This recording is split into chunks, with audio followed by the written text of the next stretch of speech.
नमस्कार, मुंबई के शिवाजी पार्क से मैं Sohit Mishra city centre show लेकर आपके सामने हाजिर हूं। आज इस शो को हम मुंबई के शिवाजी पार्क से इसलिए ला रहे हैं क्योंकि जो आप मेरे पीछे देख रहे हैं, शिवाजी पार्क में Chhatrapati Shivaji Maharaj park art festival चल रहा है। और ये जो आप तस्वीरें देख रहे हैं, ये छत्रपति शिवाजी महाराज की तस्वीरें हैं।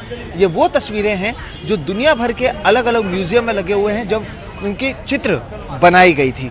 इसके साथ ही यहाँ पर जो आप शस्त्रक्रिया भी देख रहे हैं, ये उसी समय की जो शस्त्र हैं वो यहाँ पर रखे हुए हैं। और इस आर्ट फेस्टिवल के ज़रिए कोशिश ये है कि छत्रपति शिवाजी महाराज से जुड़ी जानकारी दी जाए, उन्हें लेकर जिस तरह से कई सारे चीज़ें हैं, जो कई सारे भ्रम हैं लोगों के बीच में, वो निकल जाए, उसकी जानकारी यहाँ पर दी जा रही है। बहरहाल अगर बात करते हैं खबरों की, तो सबसे पहले बात करते हैं केरल के पत्रकार सिद्दीक कप्पन की खबर के साथ, जिन्हें आज करीबन 28 महीने बाद वो जेल से रिहा हुए हैं। दरअसल साल 2020 में अक्टूबर के महीने में उन्हें तब गिरफ्तार किया गया था जब वो हाथरस जा रहे थे रिपोर्ट करने के लिए। उन्हें 2 मामले में गिरफ्तार किया गया था और इन दोनों मामलों में करीबन 1 महीने पहले ही उनकी जमानत हो गई थी, लेकिन जो पूरी कागजी प्रक्रिया है उसे पूरा करने में 1 महीने से ज़्यादा का समय गया, जिसके बाद आज वो जेल से रिहा हुए हैं। इस रिपोर्ट को देखिए। आंखों में आंसू लिए अपनों से मिलते सिद्दीक कप्पन ने जीत का निशान बनाया। सिद्दीक कप्पन की जमानत पर रिहाई के लिए उनके परिवार को 2 साल से ज्यादा लंबा इंतजार करना पड़ा। 2020 में उत्तर प्रदेश पुलिस ने आतंक और देशद्रोह के आरोपों में उन्हें गिरफ्तार किया था। Thank you, I am very happy. Kappan को 2020 में उत्तर प्रदेश पुलिस ने तब गिरफ्तार किया जब वो 19 साल की अनुसूचित जाति की एक लड़की के रेप और हत्या के मामले को कवर करने हाथरस जा रहे थे। पुलिस पर इस घटना को दबाने का आरोप लग रहा था, लेकिन पुलिस ने पहले ही सिद्दीक कप्पन को गिरफ्तार कर लिया और उन पर देशद्रोह और आतंकवाद निरोधक कानून UAPA की संगीन धाराएं लगा दी। पुलिस ने कोर्ट में यह भी कहा कि कप्पन अब प्रतिबंधित घोषित हो चुके संगठन पॉपुलर फ्रंट ऑफ इंडिया का सदस्य है।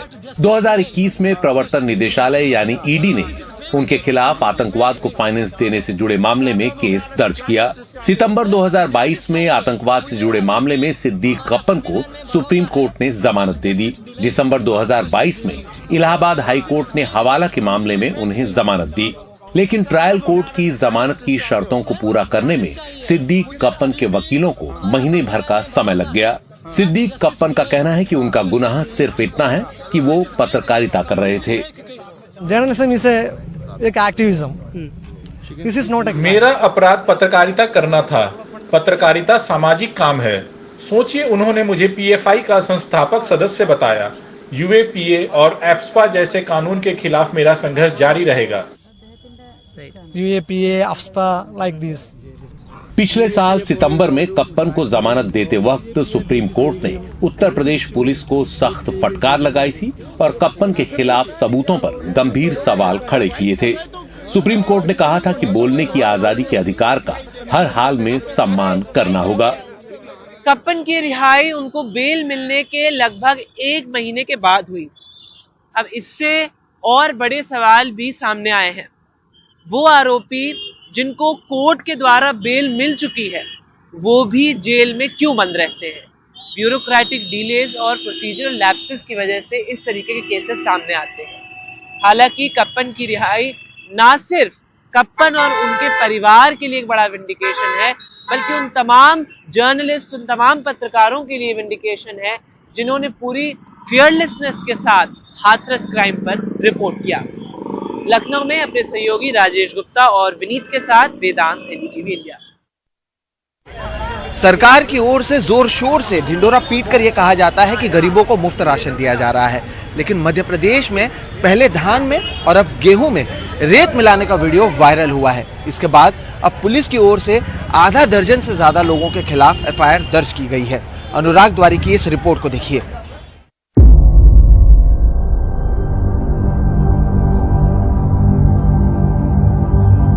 ये ट्रैक्टर है, इसमें रेत है, ये गेहूं है और यहाँ मिलावट हो रही है।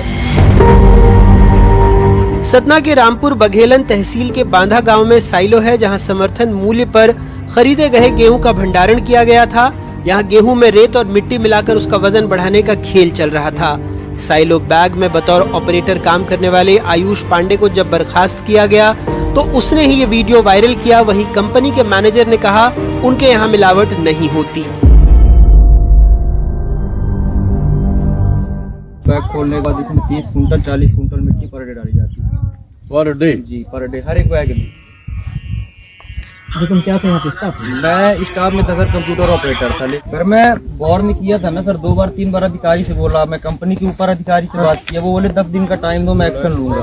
अब वो 10 दिन बाद फिर कोई रिस्पॉन्स नहीं। जो भी काम हो रहा है पूरा FAQ के आधार पे हम ले रहे हैं, लेकिन वही FAQ के आधार पे FCI को वापस रिटर्न परिधान कर रहे हैं। हमारे यहाँ पे ऐसा कभी हुआ ही नहीं। पिछले यहाँ से 3 महीने से काम चल रहा है, लगभग हमने 2,90,000 क्विंटल दे दिया।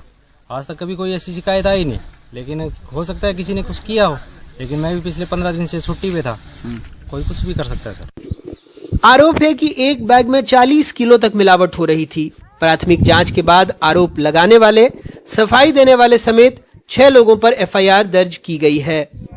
विभागीय तौर पर उनके द्वारा जांच की गई थी, प्रारंभिक जांच, और प्रारंभिक जांच में जो बात सामने आई उसके आधार पर 6 आरोपीगण हैं। ये ज्योति प्रसाद जो साइलो के मैनेजर हैं वो, और कर्मचारीगण आयुष पांडे, महेश नामदेव, गिरीश पांडे, ज्ञानंद कुशवाहा, पुष्पन पांडे, इन 6 आरोपियों के विरुद्ध थाना रामपुर बघेलान में धारा 420 और 417 के अंतर्गत अपराध क्रमांक 77/23 दर्ज किया गया है। जनवरी में सतना जिले में ही धान की बोरियों में बड़े बड़े पत्थरों की तस्वीर सामने आई थी।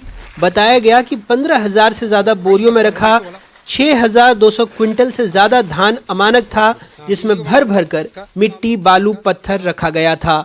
सरकार कह रही है वो दोषियों पर कार्रवाई कर रही है। आपने गरीब कल्याण योजना की बात की, सतना जैसी तस्वीरें आ रही है जहां गेहूं में रेत या रेत में गेहूं समझ में नहीं आ रहा है। और वो लोग पकड़ लिए जाते हैं, कहीं समझ में आता है तो तुरंत पकड़ते हैं। गरीबों के नाम पर विज्ञापनों में दिखने वाला राशन खूब साफ दिखता है, लेकिन असलियत इन बोरियों में है। वैसे दुकानदार और गरीब ग्राहक दोनों की मजबूरी है इसे साफ बताना। कुछ साफ साफ सच भी बोल देते हैं। अच्छा ही मिल रहा है सर, अच्छा ही मिल रहा है, साफ सुथरा मिल रहा है और राशन कार्ड तो अच्छा ही मिल रहा है। झूठ क्यों बोलेंगे? खाने का मिल रहा है तो वही खा रहे, क्या कर सकते हैं फिर? क्या खाएंगे? नहीं मिलेगा तो यही मिल रहा है, अच्छा ही मिल रहा है। सप्लाई एकदम अच्छी आ रही, गेहूँ भी साफ है, चावल भी साफ है, कोई मिलावट नहीं है, अच्छा खाद्यान्न आ रहा है। खराब तो आ रहा है गल्ला, उसमें क्या खराबी? और उसमें पूरा घुना हुआ गेहूं दिए, उसमें पूरा घुना आएगा, पूरे कीड़े रेंग रहा है उसमें गेहूं में। सतना के साइलो में पिछले 2 साल में समर्थन मूल्य पर खरीदे गए 7 लाख क्विंटल गेहूं का भंडारण किया गया था, जिसमें से करीब 3 लाख क्विंटल दूसरे जिलों समेत बिहार, झारखंड जैसे राज्यों में भी भेजा गया। लेकिन आखिर गरीबों के निवाले की क्वालिटी देखने की फुर्सत है तो किसे।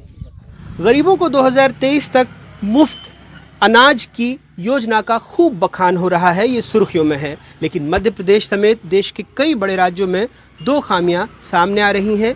एक तो गरीबों को गेहूं कम और चावल ज़्यादा दिया जा रहा है, और कई जगहों से शिकायत आ रही है कि गेहूं चावल के साथ दूसरे खाद्यान्नों में भी खूब मिलावट हो रही है।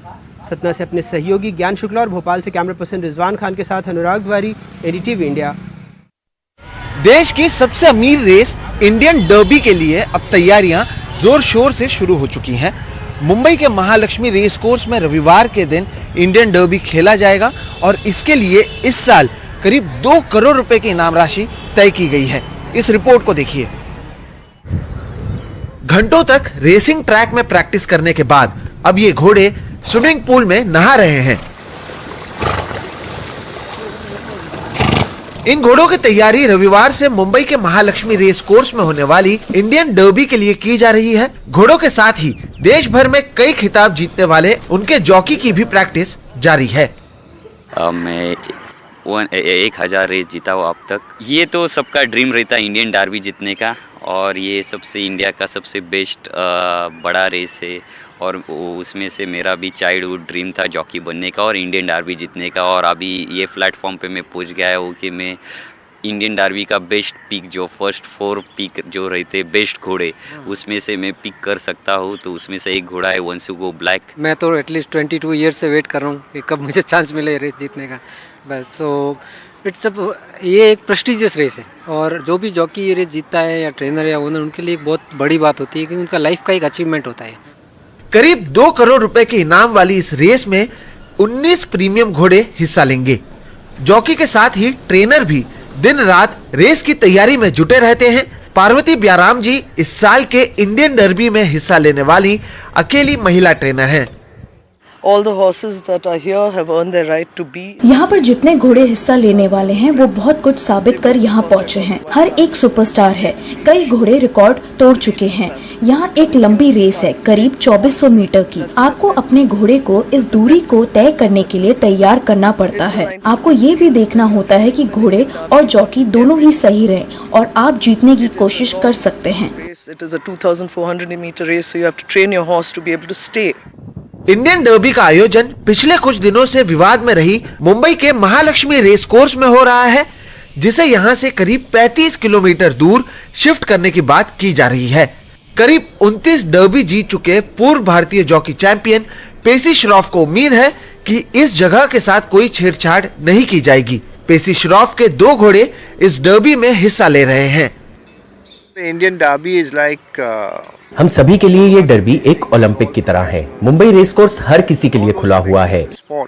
ये एक ओपन स्पेस है। मुंबईकर यहाँ आते हैं और घोड़ों को भी देखते हैं। हर मुंबईकर के लिए ये जगह खास है और मैं उम्मीद करता हूँ कि ये जगह ऐसे ही रहे। People come for free, they enjoy the open spaces. करीब 2 करोड़ रुपए के इनामी भारतीय डर्बी का काउंटडाउन अब शुरू हो चुका है।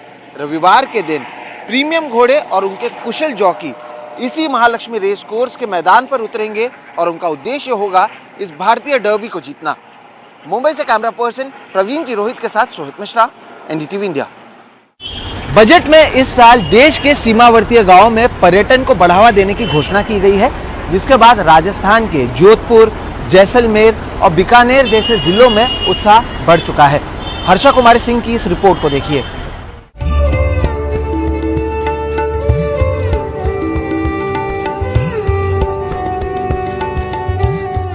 रेतीले धोरे रेगिस्तान में बसे किले और ऊंट की सैर, इसका अंदाज ही कुछ अलग है। देसी और विदेशी पर्यटकों के लिए राजस्थान के ये सीमावर्ती जिले आकर्षण का एक बड़ा केंद्र हैं।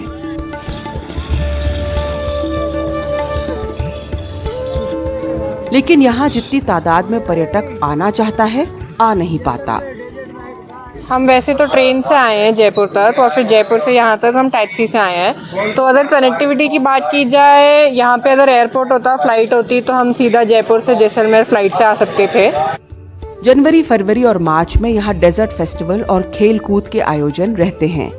लेकिन पर्यटन व्यवसाय से जुड़े लोग कहते हैं कि इसकी कनेक्टिविटी और बढ़ाने की जरूरत है। जैसलमेर में जो है पर्यटकों को जो है यहाँ पे बहुत ही कम संख्या में पहुँचते हैं, क्योंकि यह एकदम पीछे छोर पे रह जाता है। आगे कोई इसके शहर नहीं है, इसलिए कुछ ज़्यादा कनेक्टिविटी नहीं है। लेकिन पर्यटक इस शहर को देखना चाहते हैं। फ्लाइट की शेड्यूल गड़बड़ है, बराबर नहीं आ रही है फ्लाइटें, बड़े शहरों से कनेक्टिविटी नहीं है। जैसलमेर के अंदर आने वाले पर्यटकों को वर्दी के लिए यहाँ के प्रशासन को या उच्च प्रशासन को या सेंट्रल लेवल से यहाँ पे ट्रेन की कनेक्टिविटी, जो कि बहुत ही अति महत्वपूर्ण है, क्योंकि एक ट्रेन के अंदर कई हजारों लोग आ सकते हैं। दूसरा बस कनेक्टिविटीज़, तीसरा फ्लाइट कनेक्टिविटीज़, और ये कंटिन्यू चले। जैसा कि हम यहाँ पे देखते हैं कि बहुत ही लिमिटेड टाइम के लिए यहाँ पे हवाई यात्रा का सुविधा दी जाती है लोगों को।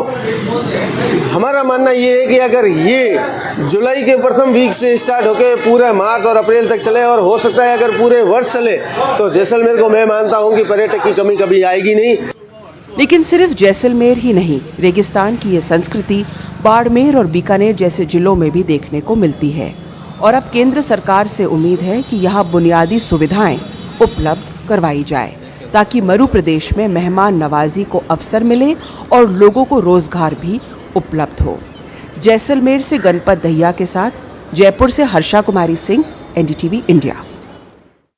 सिटी सेंटर में फिलहाल वक्त है एक ब्रेक का। ब्रेक के बाद आपको बताएंगे यशराज फिल्म्स ने पूरे किए 50 साल और अब रिलीज होगी उन पर बनी फिल्म द रोमांटिक्स।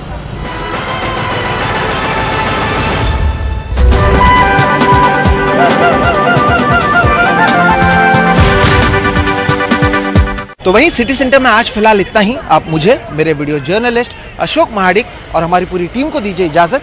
देश और दुनिया की बाकी खबरों के लिए आप देखते रहिए सिर्फ NDTV इंडिया। नमस्कार।